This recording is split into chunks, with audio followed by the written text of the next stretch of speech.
ए बाबू खदेरू का हो भाई? अरे मर्दे जीव हार जाता खेती काम करत कर। अरे तो मन खेती कार होते मदद न जीव नहीं हारी। सीजन आ गल आलू फालू बोवे के आलू तो आ बोवे तमाम के घास खेते में पाटल बाटी। घास तो बा। का कही जा चलो बड़ा संगे न हमरे चलो मदद करो बाबू है ना। अब खेती पछुआती हमार है ना। सब लोग अपन अपन आलू बो भइल का करी कर अब दम्मू नहीं रह गल बा करे के। अब तू कितना तू अकेले करबा ये मर्द। अरे बहुत मेहनत होती है बहुत मेहनत। कितना अकेले काम तू करबा।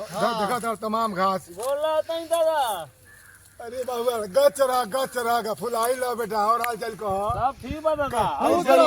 खुश रहा कैसे रहला बेटा। बहुत बढ़िया रही। बढ़िया रहला काला कोई बात नहीं काहे बड़ा छुड़ाइल बड़ा हो। अरे दादा बाहर का बात है बहुत मेहनत अपन हाथे बनावे खाए पड़े हाथे बनाए सही बतिया घबरा गई नहीं है। और बताओ सब ठीक ठाक भाई बाबू।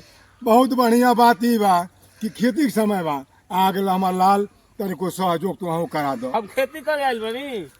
हम खेती करे नहीं आए। खेती करने रे बड़ो तो निहारे समझते है मदद नहीं देखा तना खेत जोतवा देले बारी आए में तनी आलू बोवा जाए तो रहता तो मेहनत करता। हम दोनों जन काहे खातिर बा। तो हमन के पुरानिया आदमी भइल जाए मतलब दोनों जन हमने खेत में मरल जा। हम अपन खेत ए बाबू सुन करवा घरमा हम याद नहीं जरूरत से नहीं आइली है। देखा तेरे बाबू ए सुना हम बतावा तारी का ई मेहर मौग बा है न। हां ई मेहर मौग बा एकर में हरारू जन बा कि खरवा चौथ भूखतिया। अच्छा उ आई ले चलनी में झाके खाती यही हाल चलना ले तेरा लो हाल चलना लेता अगर मौग बा मेर मोग बा हमार मेरा हम झाकब नहीं तो तू झकबा के तहाई के का है खेतिया के करी तोर दादा करी हां दादा काम हल्ला मत करो। एक जैसे आल बोल से तू जा तो हे बाबू अगर नहीं आइला तो चलनिया भी नहीं जाग दुख सुख गाड़ी घोड़ा ले तू अरे मेहरारू की जरूरत है में रात बिरात मेहरारू हमारा चलनी झाकी काहे नहीं जब समय से रहबो तो का करी। तू नहीं दो दवाई हम करा सकतारी मेला बाजार करा सकतारी तो का चलनी में हम झांक नहीं सकतारी। चलनी में हमारा काहे नहीं